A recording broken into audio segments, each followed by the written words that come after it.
suis de cette génération qui a connu le rang inférieur, donné aux métis de l'Est par les citoyens des Premières Nations, et la prépondérance anglophone des half-breed country-born anglais et des métis assimilés à la langue anglaise.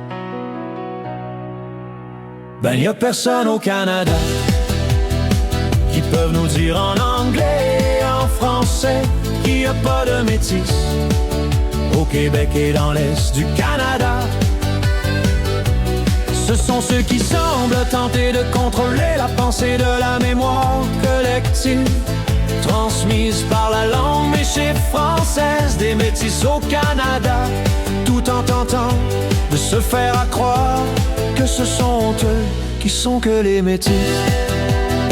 Mais y a personne au Canada qui peuvent nous dire en anglais ou en français qu'il n'y a pas de métis au Québec et dans l'Est du Canada.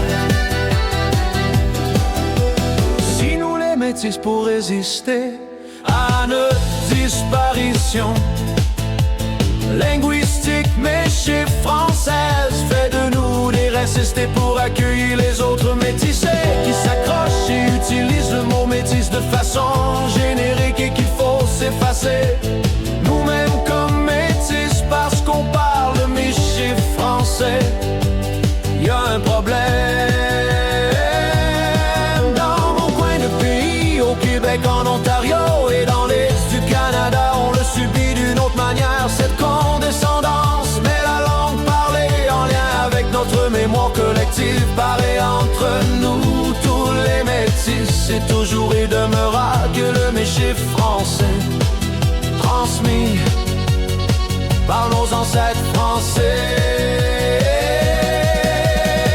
Ben y a personne au Canada qui peuvent nous dire en anglais et en français qu'il n'y a pas de métis au Québec et dans l'Est du Canada. Encore aujourd'hui, les métis de l'Ouest assimilés à la langue anglaise et les half-breed anglais nous démontrent sur l'internet qu'ils opèrent tous en anglais, à nous faire tous ressentir une gêne à être des métis au Canada, qui parlent et qui opèrent toujours dans leur langue méchée française. Ben y a personne au Canada qui peuvent nous dire en anglais et en français qu'il n'y a pas de métis au Québec et dans l'Est du Canada. Le seul temps où je me sentais à mon aise était quand j'étais en visite chez les Desjardins et les Dumont de Saint-Laurent. Mais je ressentais une petite gêne devant les half-breed qui ne parlaient que l'anglais, ce qui me faisait rager à Winnipeg avec un sentiment d'humiliation.